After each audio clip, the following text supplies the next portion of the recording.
One, we're recording. All right. Hey guys, today we're gonna do something a little different. I have one of our readers with us, Keegan, and he was on Reddit kind of discussing with a couple other readers about Sam Barr's piece in that would be the November edition, which was, just to remind everyone, kind of this piece where he used the idea of Nietzschean lenses, and kind of expanded on Nietzsche's whole metaphor there to kind of explain ideological movements and how we see the world and how we think about contrary information, basically. And he kind of ended the piece with a critique of Black Lives Matter and kind of what they do. And Keegan kind of jumped in on Reddit and was defending it, and we had some people going back and forth. So I just thought it'd be really interesting to bring Keegan on and have him kind of lay out his position, and then I'll kind of play devil's advocate and kind of offer the contrary position, and we'll kind of just converse and see where it goes and see if we can learn anything and do anything interesting. So Keegan, how's it going? Going well. Thanks for having me on, Max. Of course. So I guess we'll jump right into it. We'll assume that most of our listeners have read Sam's piece in the November edition. If you haven't read it yet, you could go read it before you watch the rest of this interview or conversation, I guess. But how about you start with just kind of laying out your position that you kind of were kind of staking in Reddit and your kind of objections with Sam's piece in general. Sure. I think I just preface to say that obviously I am extremely not Black. So extremely so. I'm about as pale as it gets.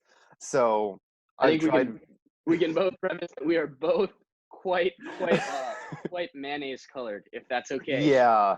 So yes. we're definitely missing some of the diversity that is probably necessary to have to do this conversation full justice. So we'll preface everything with that. Absolutely. And I think it's one of those things that's important for us mayonnaise citizens to be having this conversation, just because we're all in this society together. We all need to be talking about this. It can't just be only one segment of society talking about it, because if it affects one group, it affects everyone. And I've certainly tried my best to hear and understand perspectives outside of my own.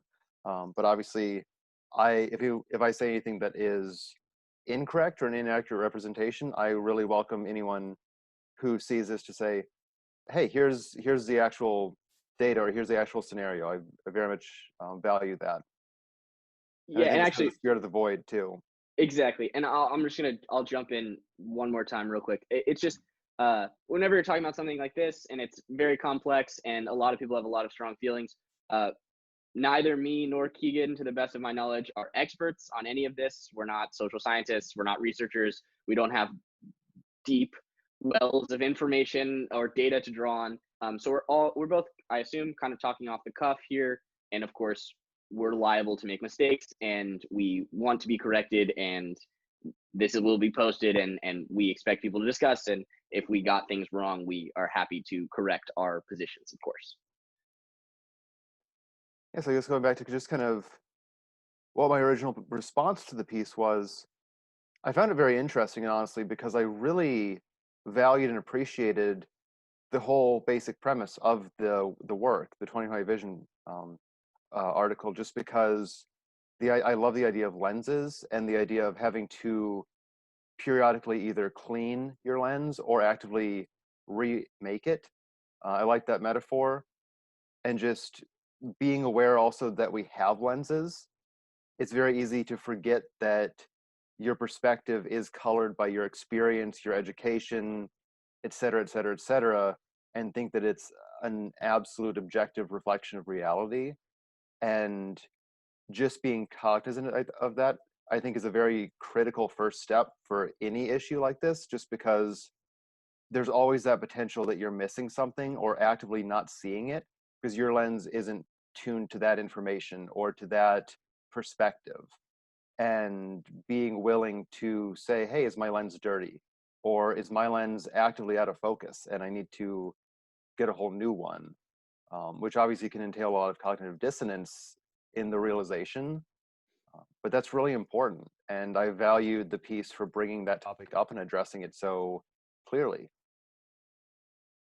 So I think, um, to me, that's kind of why I also then responded and felt the need to comment on Reddit, was because I did find so much value in the perspective it was offering, that the contrast then to the way in which Black Lives Matter as a movement was cited as a critique, I felt wasn't up to the same level of the rest of the piece, which was quite thought provoking.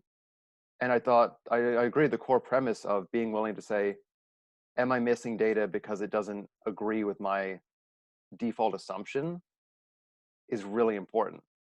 And being willing to question, hey, what if I'm wrong? Like, that basic assumption is so simple, but so easy to overlook. Just, what if I'm wrong? Kind of the "Are we the baddies" moment, if you've seen that um, skit on YouTube. But just being willing to question that, I think, is important. And I think there are valid critiques of any social movement, no matter how justified it is. There's always, you can discuss techniques, you can discuss philosophy, you can discuss what should be we be working towards. Absolutely. But I thought that was somewhat lacking in the substance of how it was addressed in this piece. Sure, sure. Do you want to get into that specifically? Like, where do you think the piece shifting away from the like more abstract discussion about general lenses to Black Lives Matter specifically is lacking specifically in its critique?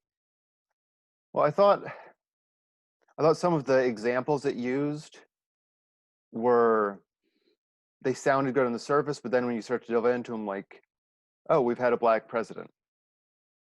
That doesn't mean that systemic racism doesn't exist. It's, the exception doesn't necessarily prove that all the rest is no longer valid. Or examples of, oh, well, white people have also been killed by cops. Absolutely, they have. That doesn't necessarily invalidate the argument that the movement is making, though. It's a valid data point, and there's certainly studies to back up issues of violence against non-minority groups by police or other issues like that. But that doesn't necessarily invalidate the position or argument made by the Black Lives Matter movement, if that makes sense. Sure, yeah. Yeah, totally. I think playing playing if I put my like anti Black Lives Matter hat on, I think one of the biggest problems I think a lot of outsiders have. Oh, hold on one second. Sorry about. As I was saying, I think if I'm putting my anti Black Lives Matter hat on, I think the kind of one of the biggest critiques I think from the outside looking in of the movement is something like the claims of it's a little unclear, right? I, I think it's kind of fair to say that BLM may suffer from some messaging problems since there is no like ultimate head leader like in the way the civil rights movement had like MLK or Malcolm X, depending on which side you're looking at. But there were like clear leaders who were kind of espousing a certain philosophy and certain goals. So it was very clear what the movement was like fighting for and the claims they were making. I think it's a little bit unclear with the amorphous nature of BLM, um, because like they're kind of organic. There's like a lot of organic protests kind of happening all across the country and all across the world. So it's a little unclear what exactly, right? Talking to one person, they might say, well, we're fighting for X, Y, and Z. And someone else might say, like, we're protesting for 17 other reasons. So I think one of the biggest problems with this whole debate is kind of getting nailed down what we are discussing. So I guess my question to you would be, what do you think to you, what does Black Lives Matter mean to you? Like, what are they? What do you believe these protests are for? Like, what if that makes sense? If you could expand on that. Yeah, I think that's a really excellent point you made about the contrast between modern movements versus the civil rights era, and how decentralized many modern movements are. Not just BLM, but across the board, they're more decentralized. I think social media plays into that. I just, but at the same time, also, I do think we have the benefit of history. We've we've narrated our history under these two central figureheads of MLK, of Malcolm X, as solidifying the two opposing ideologies, when I'm sure there are thousands more small leaders throughout the movement at that time who don't get the attention. And I have to wonder if in 40 years from now, there will be history books picking out a few people who were more local leaders and using them to kind of highlight different components of this movement. So I do think we have the benefit of history to some extent, but at the same time, it does feel like it's very decentralized. And with how quickly information moves now versus 40, 50, 60 years ago, I do think there's a greater risk of an idea spreading without being fully defined. And that's a risk because you get branding. It's it is any movement is branding, and you risk mixed messaging or lack of clarity when it moves faster than the core definition can. So I do think it's important with any discussion like this to actually define, okay, well, what does it mean to me? I love that you asked that question. So to me, I would say it means, it's really saying, yes, we may have made strides in the past decades, the past century, but systemic racism is still very much a real issue. And in particular, it is built into our justice system, our police systems, and as a result, Black people have felt that their lives do not matter or matter less than other people in this country because of how the system treats them versus how it treats someone who looks like me. And to me, that's the core component. And I do think a lot of people, when they hear Black Lives Matter, I've gotten the impression from talking to other people online and having conversations that their gut reaction is that they take it to mean Black Lives Matter more. And there's this implicit assumption that there's the word more tacked onto the end. And that, I think, is why some very well-intentioned people might respond with all lives matter, is because they see it as, no, everyone's life matters equally. And I think a better addendum to it is almost Black Lives Matter too. That was exactly what I was gonna say. From the start of this movement, I always had wished they had added the two to the end of it, because I think the two is implied. Of course, I think that's when especially early on. I think if you talk to any large supporter of Black Lives Matter, like I think you crystallized the point. I think that I would say the vast majority of people who support BLM would probably make a very similar statement to the statement you just made. And I think that's good, because we don't want to. Last thing we want to do is straw man the BLM position here, and or either Yeah. position. But I think you pointed out something. At least I want to latch onto something, right? That I like that you said that there's a lot of well-intentioned people that kind of respond with this all lives matter as like the gut response, which I think falls prey to kind of the similar lack of messaging or over messaging that BLM kind of falls to, right? Because all lives matter was co-opted or put out there, right, by specifically a like rebuttal to the Black Lives Matter statement. So right on their face, both statements are fairly innocuous. And like Black Lives Matter, most people would say, of course, and like all lives matter, most people would say like also of course.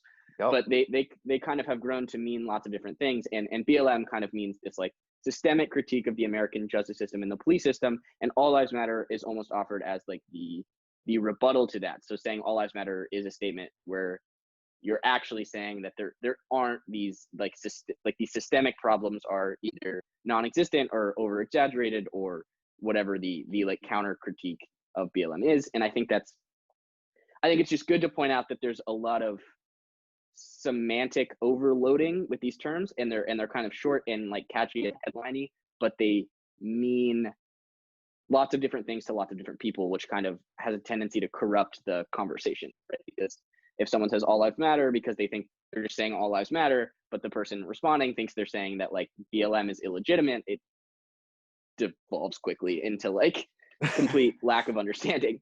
Yeah, that's a really excellent point, and I'm so glad you brought that up, because it's like there's two sides to the misinterpretation. There's the kind of the genuine, the innocent misinterpretation of, well, of course all lives matter. How could they not? And so people who then repeat that because it is, as you said, objectively on the surface true, versus the people who I think with a more malicious intent put a phrase like that out there as a rebuttal, but they construct the rebuttal in such a way that people who otherwise might agree with the statements and the movement of Black Lives Matter would instead respond with All Lives Matter. And so it really muddies the debate, like you said, because you get people who might agree with one side parroting the responses of the other side because it's been framed in a way that it sounds good. And I think Exactly. there's that initial gut reaction, like you said, there's a gut reaction. You hear a statement that can potentially sound confrontational even, or that is jarring. And I think good slogans are made to be jarring. They have to be because they have to get your attention. And the risk there is that gut reaction from someone who maybe isn't already aware of the nuance of that slogan. The gut reaction is your lens. The gut reaction is your preconceptions and your assumptions about how the world is. And I think that's when you're most likely to make an error in evaluating a different argument, is when you have that gut reaction, because that kind of blinds you to the nuance of what does it actually mean. Sure, absolutely. So I guess kind of getting that all out of the way, I think we're basically all in agreement on that, and I think those are really good points to like get on the table about kind of the general muddying of the debate, as you said. But let's see if we can dive into the actual substantive critique that BLM is making of the system, which is like this systemic this critique of there being systemic racism within the justice system and within the policing system in the United States.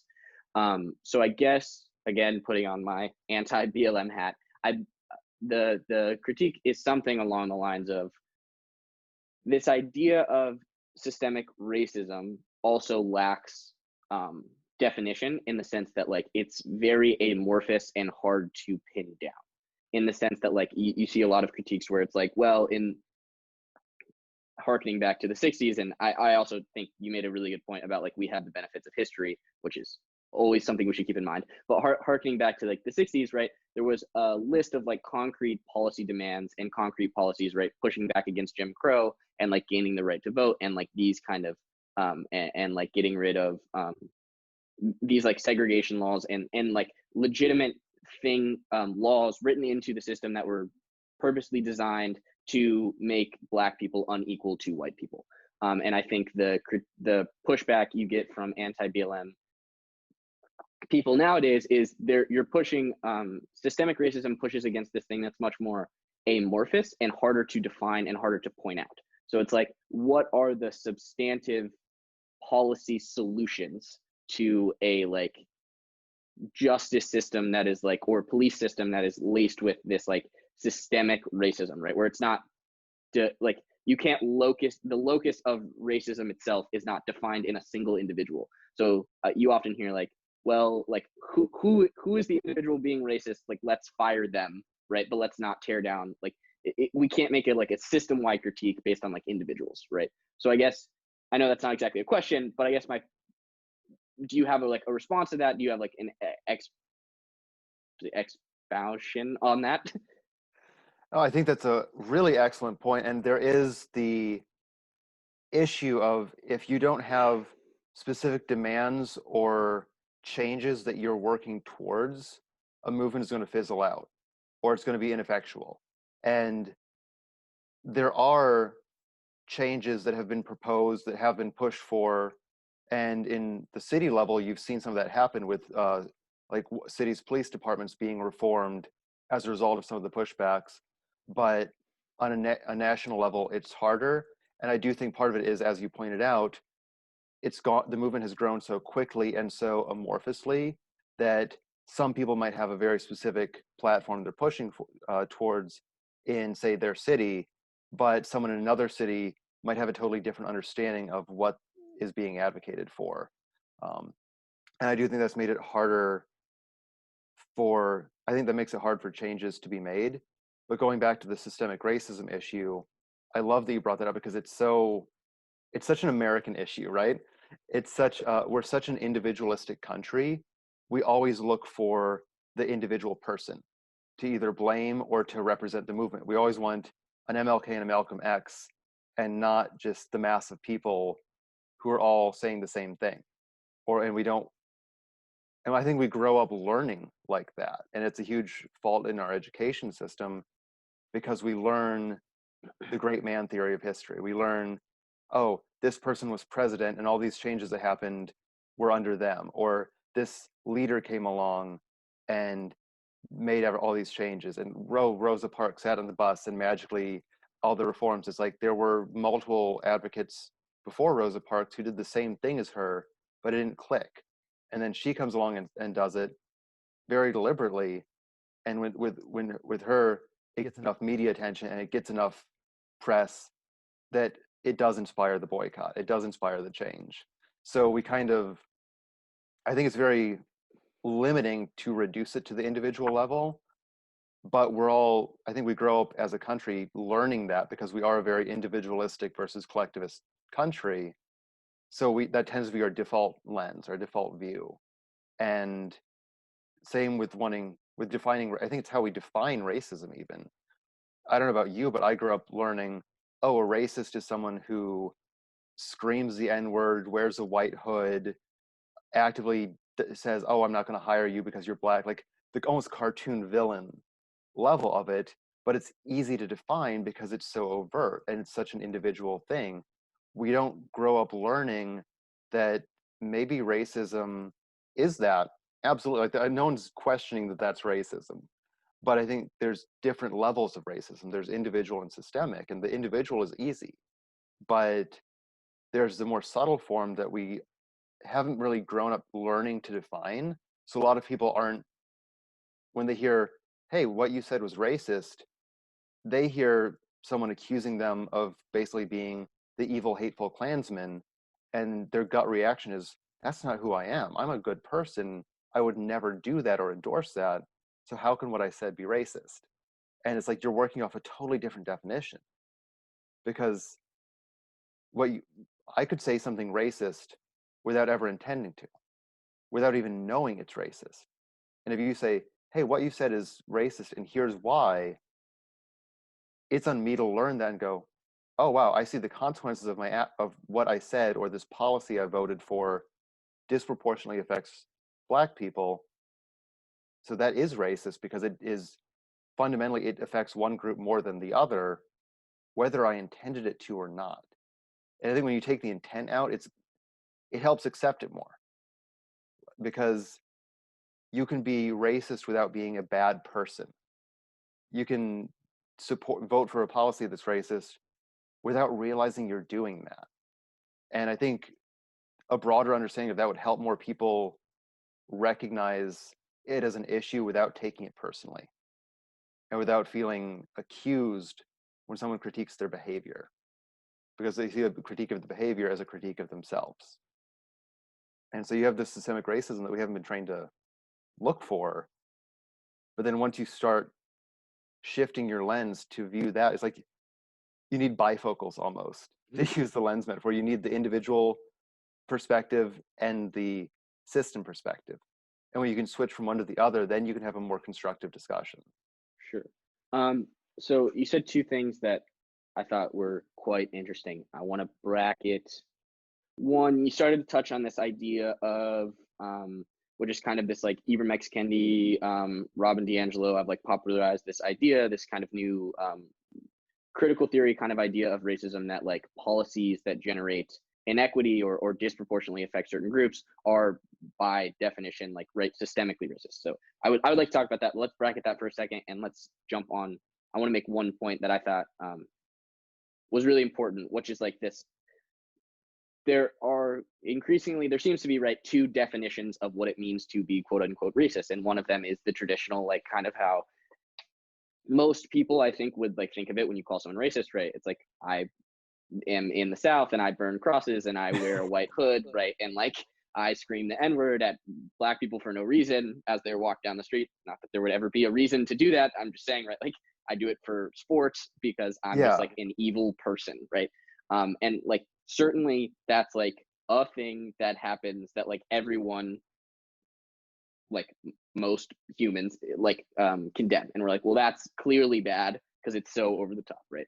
And I think that is kind of in that kind of dual definition of racism, I think is one of the biggest problems we're having with the debate right now, is because it, I see racism as having it also has it has a second layer of definition, right? It's like if someone is racist in the like Klansman white hood way, there is like a set of punishments that come along with being that, right? You're like ostracized from society, and there's like a number of things we do when someone is labeled that type of racist.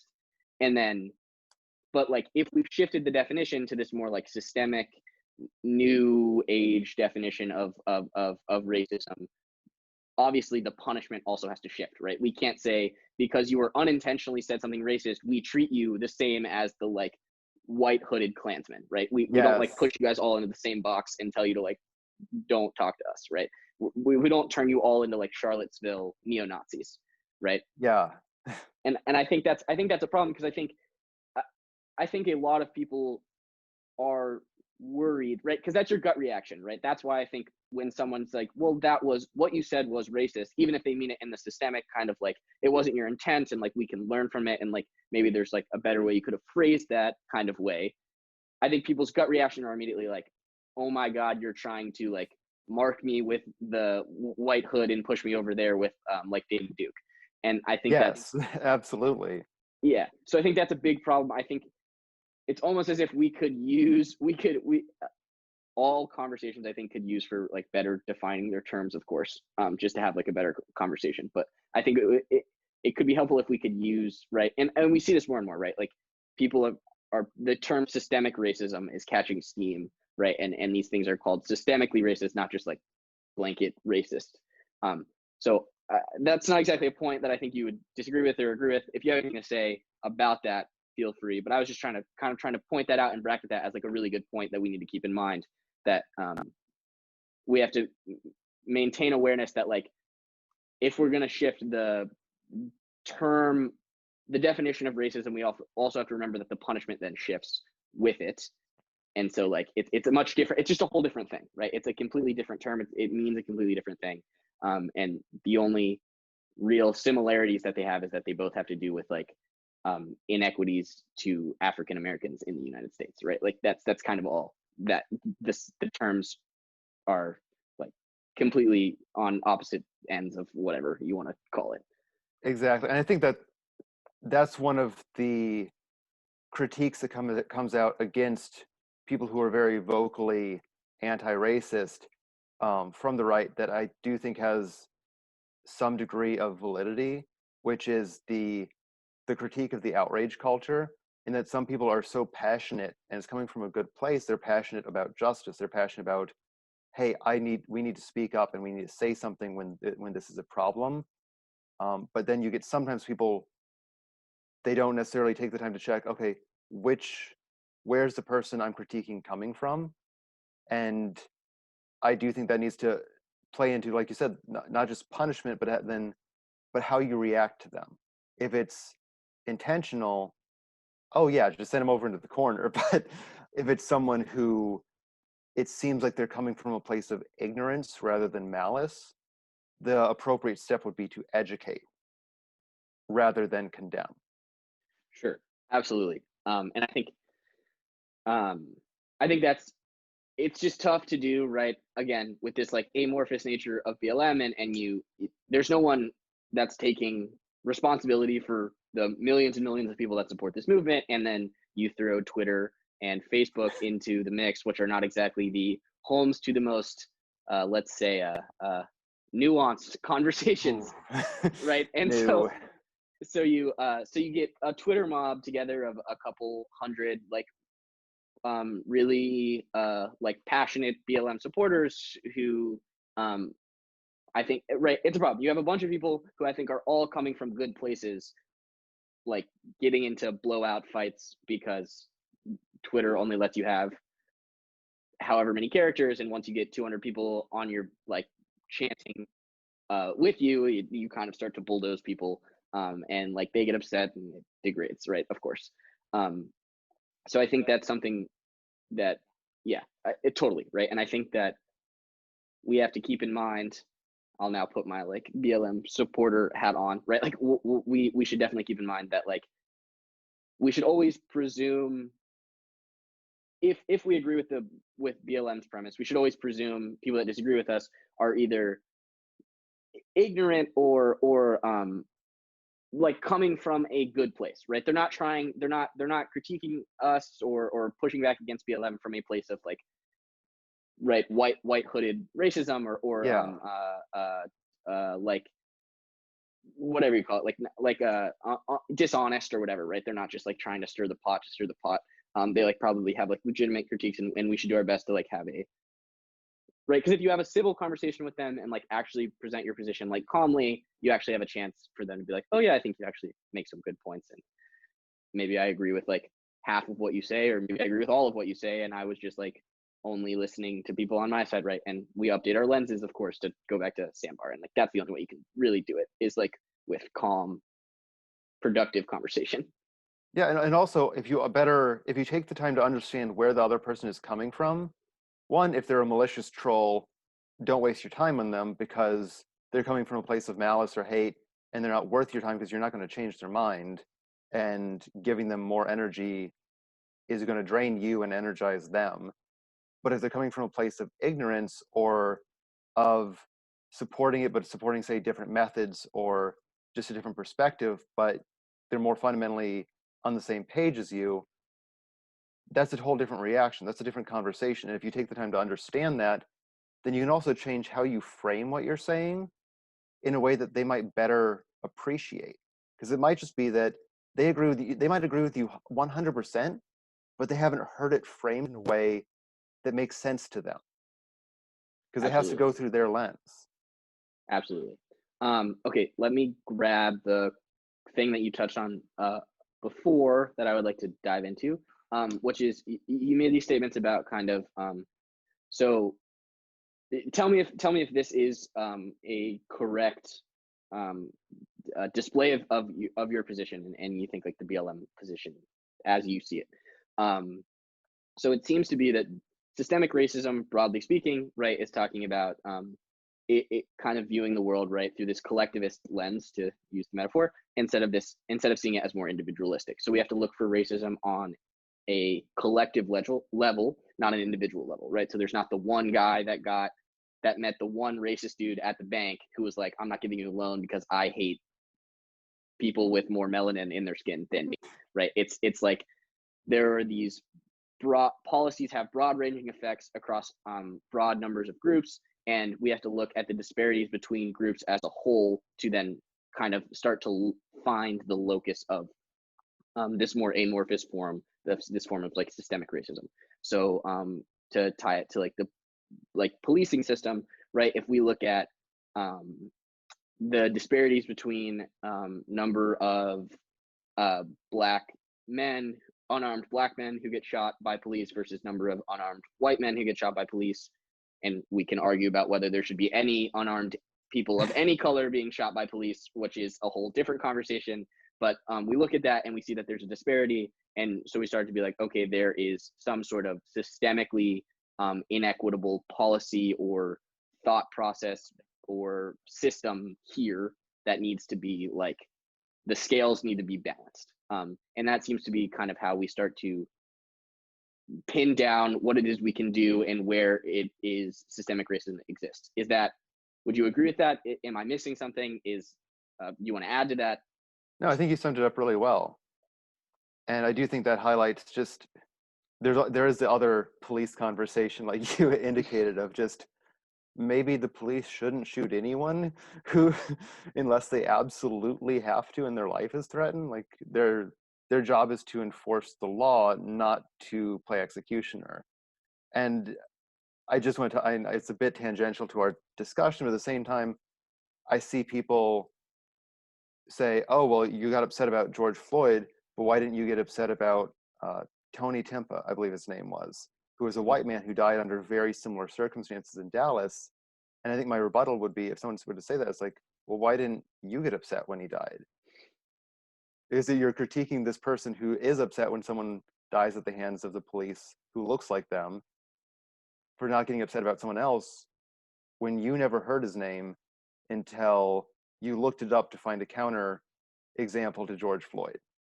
And to me, that's arguing in bad faith, because the I've seen people make that critique. It's just like, you're not coming because you actually care about this guy who died unjustly. You're using it to try to, in the function of what you're saying is an attempt to invalidate the claim by the other person that there's some systemic inequality. And it's like looking at the function of what are you achieving by pointing that out? Because you Sure. could point out the same thing and say, oh, this happened 3 years earlier and didn't get much attention, but it's just as problematic. And the function there would be to join with the existing critique of the police from BLM and say, hey, there's systemic issues here that maybe disproportionately affect Black people, but they affect white people too. They affect Hispanic people. They affect everyone.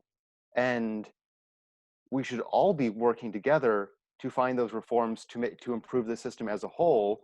And if there is systemic racism, then people who are disproportionately affected by those policies will also disproportionately benefit from them. But if there isn't, then we still all benefit. So to me, it's ridiculous when people you try to use points like that as a counter argument, because to me it shows the validity of the Black Lives Matter movement and makes me wonder, why aren't white people getting equally outraged when they see white people killed by the police? Because it seems like that only happens when they can use it as an example against what BLM is pointing out Sure. I think you're all making too a often. Yeah, I think you're making a good point, right? I think that if you make the critique that why are you only upset about George Floyd? Why aren't you also upset about Tony Timpa, as kind of like a gotcha point, right? It's like this like kind of dunking Twitter kind of social Mm-hmm. media point, right? Which is I think I would generally agree with you. I think that most people probably are trying to do that, right? Like they're trying to like get a zinger in there where it's like boom, like gotcha, like checkmate point, right? And I think the probably more beneficial way to frame that would be something like George Floyd, like not but Tony Timpa. It's like George Floyd and Tony Timpa, right? That's a great way to put it. right, like it's let's all be upset about both, right? Because I think everyone can probably agree. Everyone who's like arguing in good faith would be like, yeah, George Floyd didn't deserve to die, and Tony Timpa didn't deserve to die, and like we can all be upset about that as like a broad ranging reason to point to like reform we need in the police system as a whole, right? Like regardless of race, right? It could be a unifying point rather than like a divisive point. Yes, Um, and I do think that's used as a way to divide people and prevent them from acting together in sure, unity, absolutely, because it's a really effective way to get people to split into little cliques and not get anything done. absolutely. I think this is I'm gonna dive off on a tangent here, but this is a pet peeve of mine, which is I think this happens with working class Americans all the time, right? Like you see Absolutely. direct like the one of like if the minority working class and the white working class were able to unify under a working class agenda in the United States, you would have the most powerful voting bloc in the country by a mile and a half, and they would be able to actually get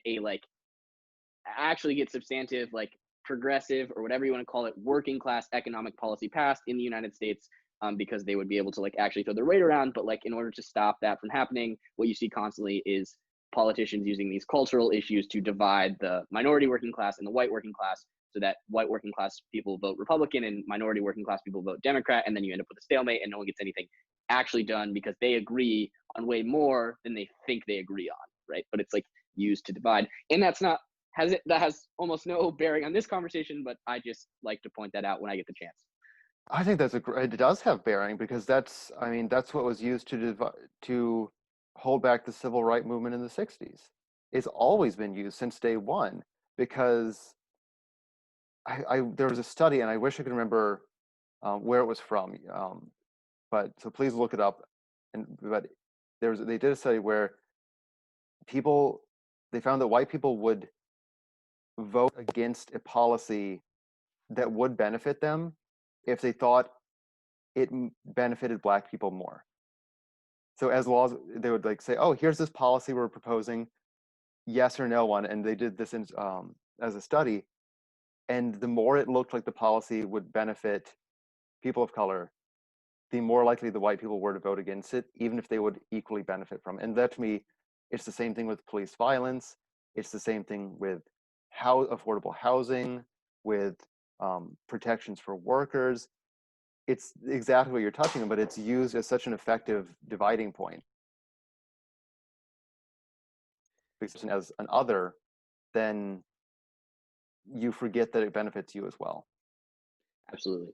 I think that's a great point. I will dive back into the Tony Timpa point for just 1 second here. So to kind of steel man that position, I think we can both agree that it's often used, as are most points in any sort of debate these days, used to like dunk on people on Twitter that you disagree with. So you get like lots of likes and people being like, "Oh, like you got like good job, right?" Whatever, which is like I think everyone agrees not actually productive. But I No, think yeah, this debate is sport instead of debate as actually looking towards real world consequences. exactly like trying to learn and improve our position so that we can move forward and not dive off a cliff. But that's neither here nor there, I guess. So I think to steelman the Tony Timpa point, I think someone arguing in good faith about that point would say something like,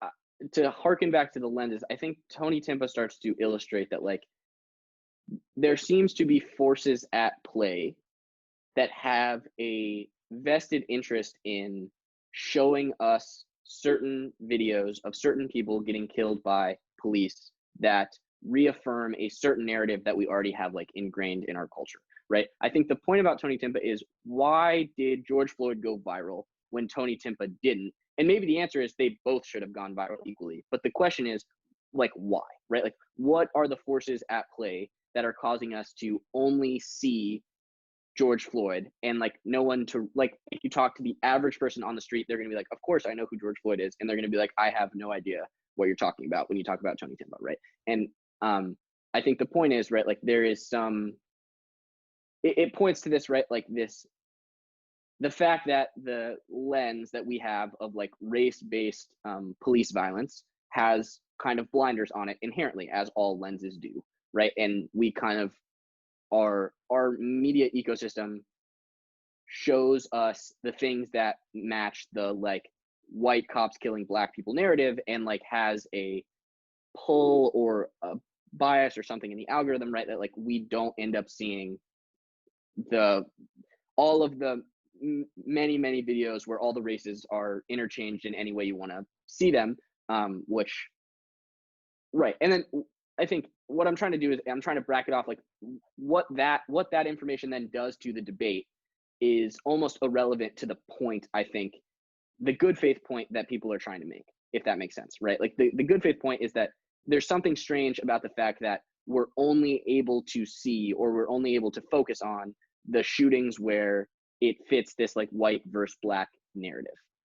What do you say to that? Does that make sense? It does, and I Yeah. do think that was part of what the original article was getting at. So I'm glad that you brought that up, because I do think that's a good faith component to what this piece was presenting. And it's a valid question to be asked. I do think, I mean, it's one of those things I don't think you'd ever have a perfect answer for it because there's so many variables at play. But I would say a couple things that, in my perspective, play a role in that is, one, there's a threshold of certain things, like with Rosa Parks. You had other people before her who defied bus segregation, sat in the front, got kicked off, and it didn't make the news. But for whatever reason, her her day had the right combination of events and onlookers and people involved to breach that threshold and to get over that point of inertia and actually gain that momentum. And it seems like George Floyd, his death was so graphic, and all these other factors came into play, the narrative at the time, all that what we were already discussing, that yeah, it did go viral and others didn't. And so I do think it does build off of the existing narrative. There is our country has a history of racism. There's no denying that. We were from day one, we've had that as a problem. I mean, Lincoln referred to it as our original sin, and that's a really pointed way to describe it. But so we do have that discussion already going. So when something that fits the existing discussion comes up, I think the threshold to going viral is lower than something that doesn't fit that narrative. To your point, absolutely. Also, of what makes something go viral, the most spreadable emotion is outrage. Absolutely the most spreadable. The one that gets the most clicks, the most shares, the most comments. And people, I think, and a lot of news agencies absolutely play off of that, because how do they construct the title? They construct it in a neutral way, or in a way that uses language that communicates the same facts, the same data, objectively true, but uses a word that tells the person how to feel. There was a psychological study they did where people watched a car crash, and the question was simply, when you watched the car crash, how fast do you think the car was going? But they used different words. They'd use when the one car hit the other, when it tapped the other, when it crashed into the other, when there was an accident. They used these different phrasings that all conveyed the same data. And there was like a 10-mile-per-hour difference in what people's estimate was of how fast the car was going, just because of the language used. They saw the same video. And so there is that component to it of, hey, we use this language because our journalism is now funded, instead of through subscriptions, it's funded through page views and clicks. And that's how we survive as a business. So we are intrinsically motivated to frame our stories in a way that gets the most clicks, the most shares. And that's a huge, huge problem in modern media, whether what it's saying is valid or not, because it does skew the narrative. It does skew what information we consume and how we consume it. That's why you get people sharing articles, they only read the headline, and they miss all the nuance of the article. Could be amazing, could be very nuanced, very detailed, exactly what you would hope from good journalism, but the headline maybe doesn't have all that, because the headline gets shared. And you go to mimetic theory, which is to go back to the very original definition of meme, which is a unit of information analogous to a gene that can spread akin to a virus. The one that spreads the most is the one that survives. The one that multiplies the most survives. So we do have that element, and I don't think you can ignore that. On the flipping, though, I think there's the other element, which is you have a bunch of people in the Black community who see themselves in George Floyd when that happens. And they say, that could be me. And that's terrifying. And so they share it because it's a deeply personal feeling to them, versus, even though there's problems in the police that are outside of race, there's issues of violence. If I watch a video of Tony Timpa or someone else, I don't have that same gut reaction of, that could be me. And I may be a little bit anxious if I get pulled over by the cops. Yeah, I think everyone has that reaction. But I don't have the same level of association, because it's harder for me to see myself in that person's shoes. So I think that there's the sympathy element as well. Of, I could see that being me or not. And that determines whether you speak up. Absolutely. I think that's a good point. Let's Sorry, that was a lot. No, it was good. It was really good. It was really good. I think we could benefit from, if we jump all the way back. I think we could, if we want to go one level deeper on the debate, let's do it from I'll put my my kind of contrarian hat on, and I think the question is, okay, right. I think there's more to say about equity and versus equality, and these like disparate outcomes between groups. And I think a lot of people have questions about whether or not the validity of kind of viewing the world that way. But let's push that all aside, and let's say, okay, I, as the contrarian, concede your position that there are that there's kind of like that there, of course, right, disparities between groups, and these disparities are pretty unfair, and we should probably like there are problems. Let's simplify it. There are problems with the police. I'll concede as my contrarian position. What are you as BLM supporter Keegan? What are your solutions? Right? What are BLM solutions? What do you think the actual like? What do we do about it? Is the question.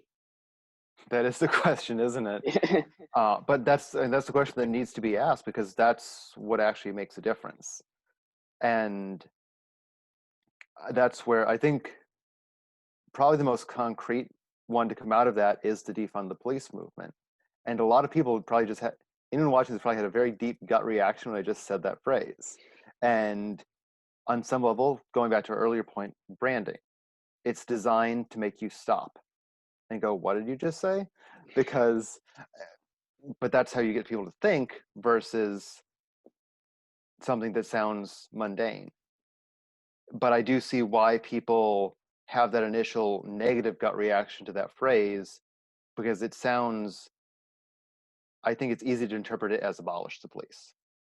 And there are people who genuinely argue for abolish the police. That is another argument out there. Practically speaking, that's a less realistic one. Um, but speaking about the defund the police movement, it sounds like people are like, well, if we don't have police, how would I be safe?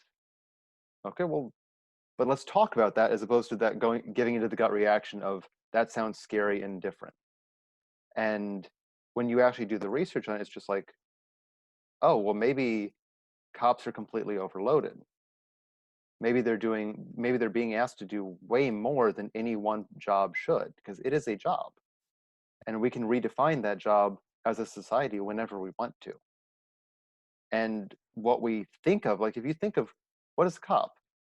Growing up, it's the guy, if like there's a murder or a break-in, you call them and they either prevent it if they're there on time, or if it's too late for that, they try to catch the person who did it and help rectify the situation.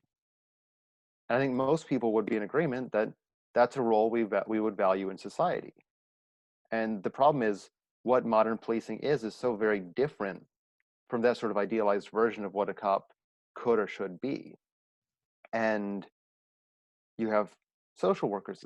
A cop should not be called to someone who's having a mental health crisis. And I literally saw someone this morning online going, oh, well, aren't you glad that a cop came out to this the person having a violent mental health crisis instead of a social worker, as in this attempt to counter the defund the police narrative? And all I could respond is, have you ever met a social worker?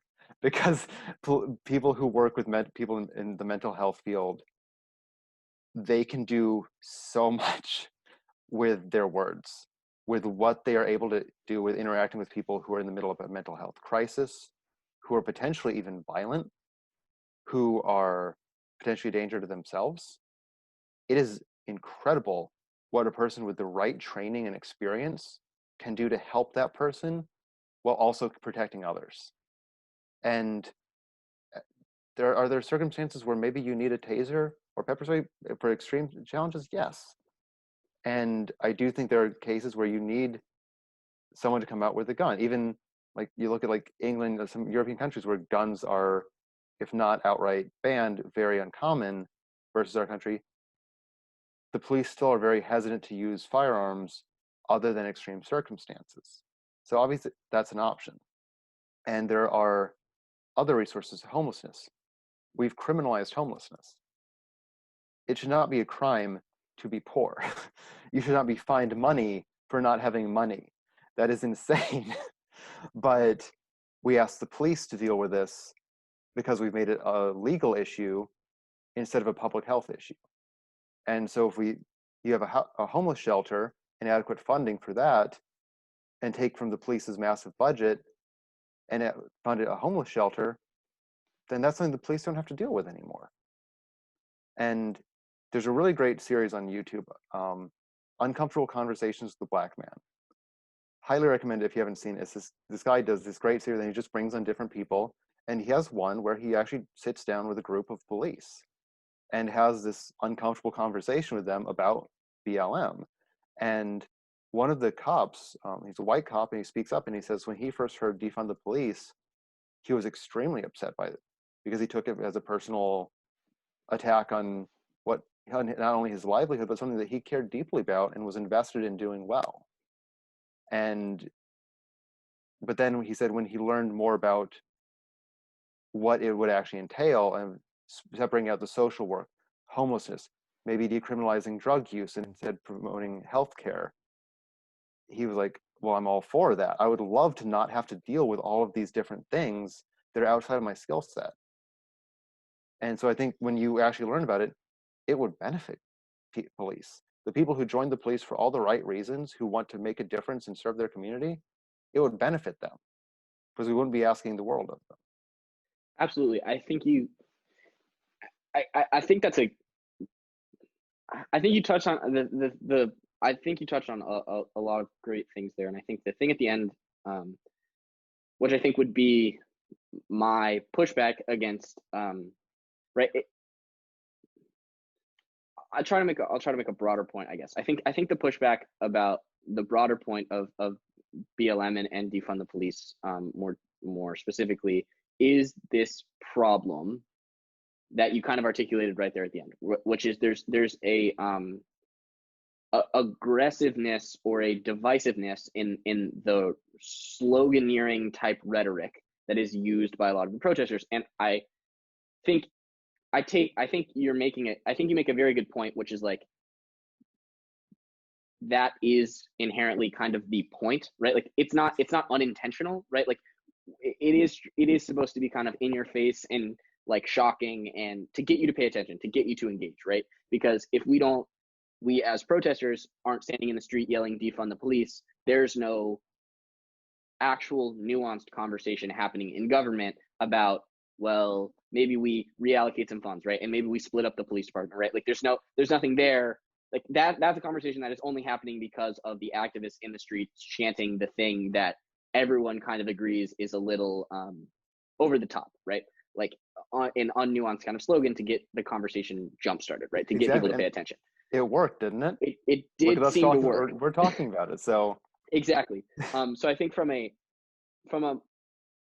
pure getting eyeballs on the product marketing perspective, the slogan has worked. I think the critique would be something like, and maybe it's impossible, right? Maybe the only way you could have gotten the conversation started is to say something kind of outlandish, like defund the police, right? To get people to pay attention. But I think what critics would say is something like, I wish there was a better way to do it less divisively, right? Because I think the point you made at the end is the exact right point, which is like, actually, if you talk to people who are actually making the nuanced argument about what it would, right? And I think there's a lot of points here, but I think there's also a point where it's like, it's not super great when your movement has to be like, defund the police doesn't actually mean defund the police. It means like reallocate funding and do these things that I think most people are like, that's a pretty good idea, right? And maybe that's intentional to get eyeballs, as I've said repeatedly. But I think the critique is, if there's alienating a large portion of the population, right? Specifically the police, who are going to have an immediately adverse reaction to that, and kind of building on this Black people and activists versus the police in this like battle is harmful to the ultimate discussion, right? Because actually, I think the only substantive policy proposals that have really gained any ground are proposals that would have, in my opinion, wide-ranging support across the spectrum, right? I think this idea that like, I don't think you're ever going to talk to a cop and you're like, well, police do way too much and they're way overworked and they need to do less. And that cop's going to be like, actually, I disagree. But I think almost every cop's going to be like, yeah, I'm like underpaid for the amount of things that I do. And like, I'm not trained, right, to deal with someone who's having a psychotic break in their home, right? And I'm not trained to deal with issues of like repeated domestic abuse and like things that are like deep, or homelessness, right? Like someone who's schizophrenic, because we decided to close all of the like institutions in the 70s or whatever, and now we have a giant mental health crisis with a bunch of people who probably should be in some form of institution. Neither here nor there, but now they're on the street. And like, what am I as a cop who was trained to like, right, stop a bank robbery and like pull people over and like give them speeding tickets? Like, what am I supposed to do with someone who's having a like schizophrenic episode on the street, right? Like, I'm not, Exactly. and I don't think any cop wants to be dealing with that. So I think the point is, how can we like, I think there's a point about rhetoric, right? And I think the rhetorical point is,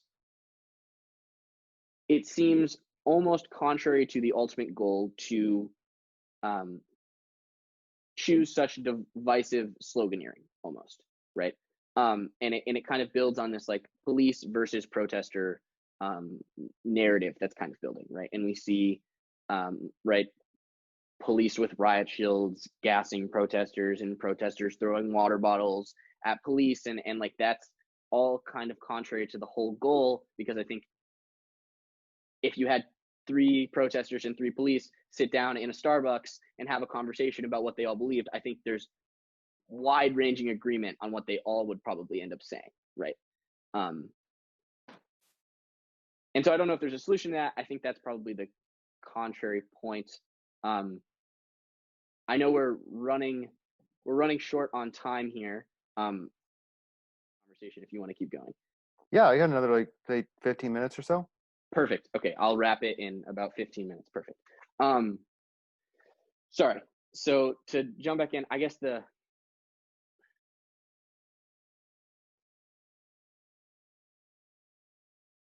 we'll try to make it more substantive. So I think one of the biggest problems I think that anti-defund the police people have is that they actually make the contrary point, where they think, actually, I think we need more funding to our police, right? I think our police are underfunded, right? I think our cops are underpaid, right? We can't recruit.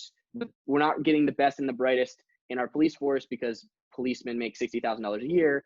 And it's a similar problem, right? Like, why don't we have the best teachers, right? Because teachers are underpaid. It's the same kind of underfunding problem. Our police are undertrained, right? They do like 3 weeks of police school or whatever, and then they're never trained again. They're not trained with guns, right? And then we have a bunch of problems with our police shooting people and stuff, and then we're surprised. Exactly. You give them military grade equipment and then but not military grade training, and then are surprised when they do a commando style raid and break down the door on the wrong address. It's like you're setting yourself up for that kind of egregious failure when you give people guns, ammo, and military vehicles, but not the level of training to operate professionally and carefully with that kind of equipment. And so you get people throwing flashbangs into a kid's room. And no one wins with that. The cops sure as hell don't win. Absolutely. I can imagine being a cop and seeing someone, a department, a city over, doing something that egregiously horrible. I'd be like, oh crap! Here comes the backlash. Like everyone benefits from better trained, more cautious, more thorough police. I think that's absolutely right. To make a meta point here, I think the interesting thing about this conversation is it's far less like there's very few points here where I think me as attempting to be contrarian disagree, right? And I think this is kind of the problem with our entire ecosystem right now. There's when people aren't having hot conversations, right? When it's not I'm on the street chanting with a sign, or it's not I'm on Twitter trying to dunk and score points and get a lot of retweets. The conversation between I'm a avid BLM supporter and I think their critique that they're making is correct, and like I'm against their critique. It's almost always a issue of semantics, and that's kind of how I come down on it, right? It's like once we define our terms, right? Once I'm like, well, what do you mean by systemic racism? And it's like, well, maybe I don't agree with that wholly, but like mostly, right? Like it's hard to say, right, that like old policies of redlining don't continue to affect the Black community today, right? Like it's hard to say that like the echoes of actual racist policy aren't continually to affect the Black community today, and like we should probably do our best to remedy that, right? It's hard to say that like our police are amazing and there's no room for improvement, and like they're completely funded correctly, and they do exactly like our police system functions the best it could possibly function, right? Like there's very little actual room of substantive disagreement, right? We seem to agree on almost everything, right? And I guess if do you want to riff off of that, or like what do you think about that more meta point? No, I think that's an excellent point, because to the video I referred to earlier, when you have a cop, someone who's deeply invested in one side of this argument, saying, I had a really negative gut reaction when I first heard defund the police, but when I took the time to understand it, I actively support that. I think it's a great idea. That tells you everything you need to know about what the content of the actual idea. And to your point of sloganeering, defund means defund. Defund means remove funding from. It doesn't mean abolish, but talking about the media narrative, I think you have people on conservative media, again, outrage spreads, they present it as if defund the police means abolish the police. And they basically train people to respond to the one statement as if it's the other. And because when you get that gut response, you aren't open to the nuance. You don't hear the details because your mind immediately closes off because you think the idea is extreme. Versus the actual extreme of let's have an anarchic society with no government and no police is way over here on the left. And maybe the police should have lower budgets and we should have other departments for mental health crises and homeless is an extremely reasonable position. But they've trained people to see defund as abolish. Absolutely. I I think it's a good point, and I think to make the counterpoint, which I don't think I think the point is that like we see that on both. I have deep dissatisfaction with like our entire media ecosystem, and I think we see like the BLM supporting liberal side of the media doing similar kind of moves, where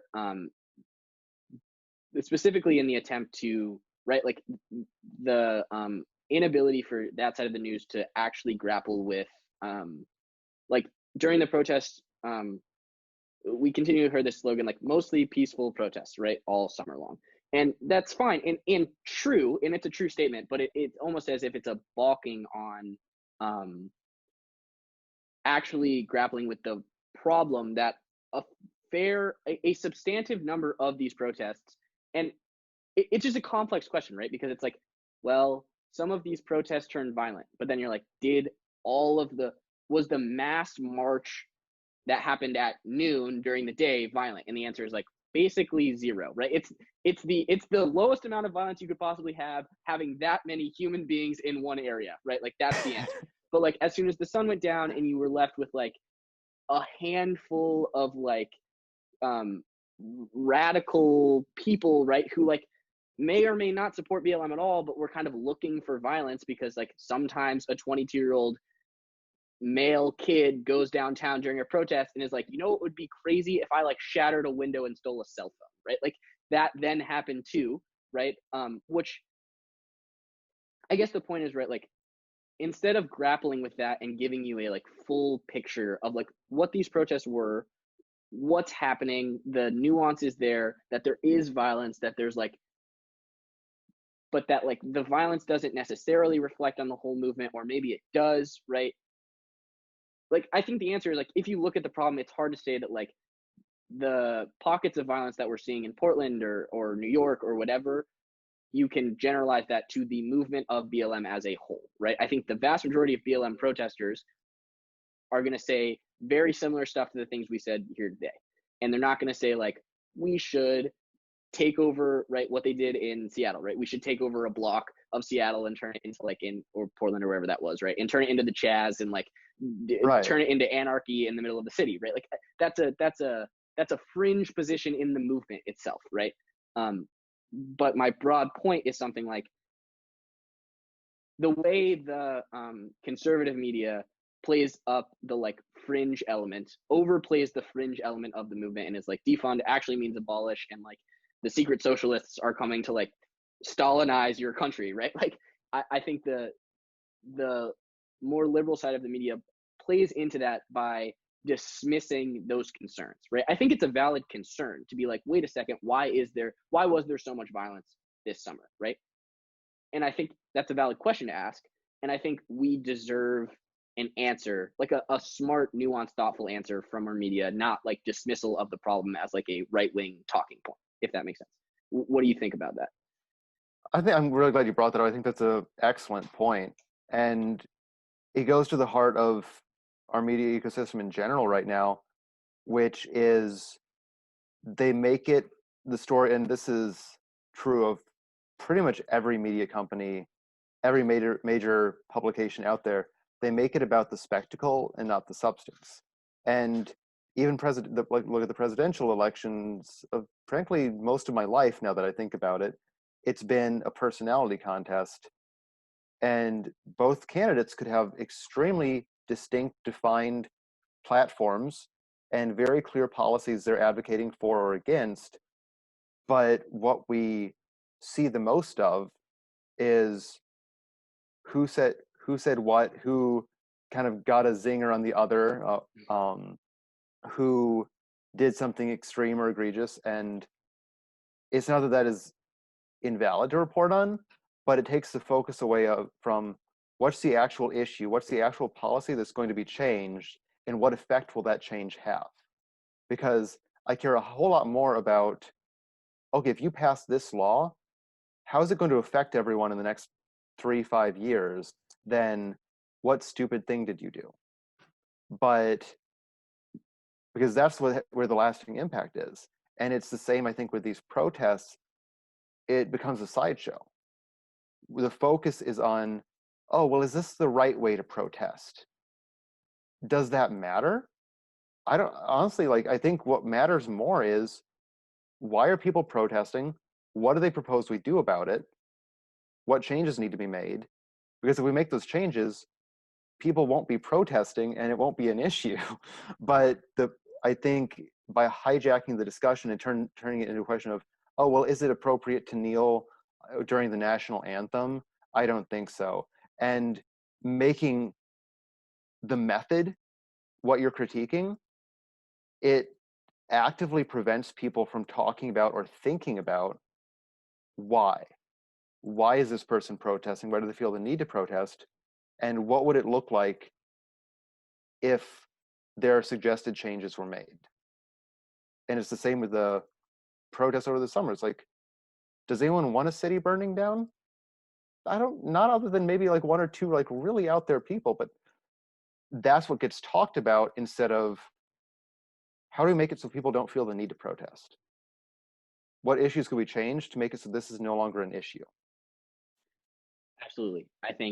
Right. I think our entire discussion environment could use a lot more of like, let's engage on the level of ideas and what are people proposing, like let's disagree on that level, right? Let's let like stop trying to bend reality in such a way that it fits some like right preconceived lens or whatever, right?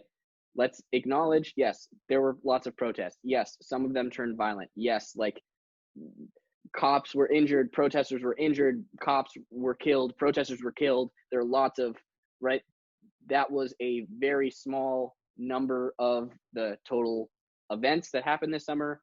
Let's engage on the level of like actual substantive ideas, like why, like these protests were not happening in order to burn cities down, right? They would have been much more Yes, effective, right? exactly. But like we don't have to deny that some cities, that there were like areas of Portland that were burning, right? We don't have to deny that like some group of these quote unquote who claim to be BLM activists, who we don't have to say speak for BLM, did attempt to burn a courthouse down or whatever. We don't have to deny that, but we can also be like, but the more interesting and actually debate that will get us somewhere is not whether or not that is good, because we can all agree that's bad and we shouldn't be doing that. But like, we can also agree that like that doesn't invalidate the entire protest movement, right? So what are they talking about? What are these ideas? What is it? Let's define our terms. What is systemic racism? Do we agree about its breadth and its depth, and what do we do about it, and how do we fix the policing system? And that's how we actually move forward. And Exactly. And yeah, if there's no one, you're never going to have a form of protest that everyone agrees with. By default, a protest is disruptive. By definition, it's going to inconvenience people. It's going to block traffic. It's going to be upsetting, because just like a slogan, it's meant to get attention. It has to. That's its function, because it's something that is not getting adequate attention. So you need to do something out of the ordinary to say, you all need to look at this thing. You must look here. And so there's always going to be a saying, because most people, the average person doesn't want discomfort. They don't want to be made to question their status quo as if their life is comfortable. So you're going to people, it's an innate human resistance to that. And that's why it's really easy for the media to get people to focus on the method. Oh, that person kneeling during the national anthem makes you uncomfortable because you see yourself as a patriot, then that's all we're going to talk about. Versus, hey, maybe if we have that discussion now about why that person is kneeling, maybe then we won't a year or two later have cities burning down. But I think the extremity of the protests that you see now is absolutely a result of our failure to address the actual issues, when much more minor, much less disruptive protests were used. absolutely. I think that's great. We're pushing our time limit, so I think we'll end it here. But I think this was a great conversation. I hope people found it as interesting as I did, and I'm sure we will have Keegan back on at some point in the future. Well, thanks, Max. I really enjoyed this, and I think this is a great discussion to have. I enjoyed you pushing back on some of the ideas and vice versa. And like you said, just pausing to define what you're actually talking about is such a critical first step. And I'm so glad that you took the time to voice that, because it gets ignored or passed over way too often. Absolutely, and see ya, everybody.